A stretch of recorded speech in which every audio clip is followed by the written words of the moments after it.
বিএনপির যে জনপ্রিয়তা এটাকে নস্যাৎ করার জন্য স্বাধীনতা বিরোধী যে জামাত ইসলাম এবং এনসিপি তারা কিন্তু একই গোত্রে গাথা, আর এরাই এই ষড়যন্ত্র করে বিএনপির জনপ্রিয়তা নষ্ট করার জন্য সর্বোচ্চভাবে চেষ্টা করেছে। আপনারা নিশ্চয়ই জানেন সোহাগ হত্যাকাণ্ড, মিটফুডের সেই সোহাগ হত্যাকাণ্ড দেখেন বিএনপির লোক, তাদের ভাগবাটোয়ারা নিয়ে এই মৃত্যুদণ্ড হয়েছে, কিন্তু তারা বিএনপির নামে চাঁদাবাজির কথা বলে সারা বাংলাদেশ প্রপাগান্ডা চালিয়েছে। সত্যিকার অর্থে আপনারা দেখলে জানতে পারেন বিএনপির একজন নেতাকে রক কেটে মারা হয়েছে, সেই কথার কিন্তু কোনো কথা নেই। গত 17 বছর আমাদের দেশে 6 থেকে 7 হাজার লোক বিএনপির মেরে ফেলেছে, অথচ আমরা দেখি না রাস্তায় এই ধরনের লোকদেরকে নামতে। এই মুনাফেক গুলা কোথায় ছিল? চরমনাই, এনসিপি, তারপর অন্যান্য বাংলাদেশের যে রাজনৈতিক দলগুলো যারা বিএনপির বিরুদ্ধে কথা বলতেছে, এই দলগুলোকে আপনারা দেখেন যে এত শত শত লোক মেরে ফেলেছে, হাজার হাজার লোক পঙ্গু করে ফেলেছে, তারা কোথায় ছিল তখন? কেন তারা রাস্তায় নামে নাই? আর এখন তারা সরকারের কন্ট্রোলে, এগুলো সরকারের নিয়ন্ত্রণে এই ধরনের অপকর্মগুলো সরকার এগুলো দেখবে। তারা বিএনপির বিরুদ্ধে কেন প্রপাগান্ডা চালিয়েছে? এটা টোটালি 100% ষড়যন্ত্র। যেহেতু বিএনপির এত জনপ্রিয় তাদের সহ্য হচ্ছে না, যার কারণে তাদের মাথা নষ্ট।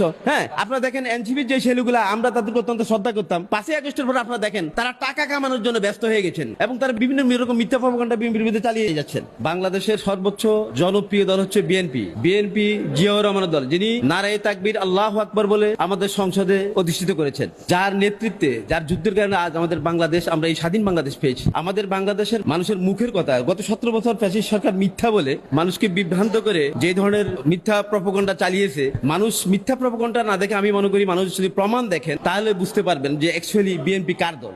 আমরা সত্যিকার একজন লিডার পেয়েছি যিনি অত্যন্ত বীরত্বের সঙ্গে স্বাধীনতার যুদ্ধ 1971 সালে যুদ্ধ নেতৃত্ব দিয়েছেন, যিনি জেড পোস্টের প্রধান ছিলেন, যার নেতৃত্বে এই বিএনপি গঠন হয়েছে। দেশের খুবই ভারাক্রান্ত সময়ে যিনি ক্ষমতা নিতে চান নাই, বাংলাদেশের জনগণ এবং বাংলাদেশের প্রশাসন সবাই মিলে জিয়াউর রহমানকে অত্যন্ত অনুরোধ করার কারণে তিনি ক্ষমতা নিয়েছেন এবং তিনি অবৈধভাবে ক্ষমতা থাকতে চান নাই, তাই তিনি জনগণের ভোটের মাধ্যমে অত্যন্ত জনপ্রিয় হয়ে উঠেছেন। তাই বাংলাদেশের মানুষ এই বিএনপি কে সর্বদিক দিয়ে দেখেছেন। এনসিপি তারা রাজনীতির কোনো জ্ঞান নাই। I saw in the television foreign reporter asking them some few easy and simple questions they failed to answer. So I believe that they don't have any knowledge about the politics. They are actually very young generation and they don't have more knowledge to telling something and also to leading Bangladesh. You wanna see after 5 August until now we never see any faithful our country. So there is a lot of problem in our country we are facing every day. আমাদের দেশে এই যে আমরা 5 আগস্টের পর যে সমস্যাগুলো দেখতেছি, তো এনসিপির নামে আমরা এত কথা শুনি কেন? মানুষ কেন এগুলো নিয়ে নামে না? তারা যে হাজার হাজার কোটি টাকা হাতিয়ে নিচ্ছে, আপনাদেরকে বুঝতে হবে যে যেহেতু তারা খুন খারাপির কোন অন্যায়ের কোন বিচার করতেছে না, এই জন্য অন্যায়। বাট তারা বিচার করো, 100 লোককে ফাঁসি দেখ, যারা দর্শন করেছে, মানুষ খুন করেছে, 100 লোক ফাঁসি দেখ, দেশ ঠান্ডা হয়ে যাবে। আমি চাই, আমরা চাই, সবাই চাই এই দেশ সুন্দর এবং সাবলীল ভাবে, সৎভাবে, ন্যায় বিচারের অর্থে পরিচালনা হোক। কিন্তু ন্যায় বিচার কোথায়? বিচার তো হচ্ছে না।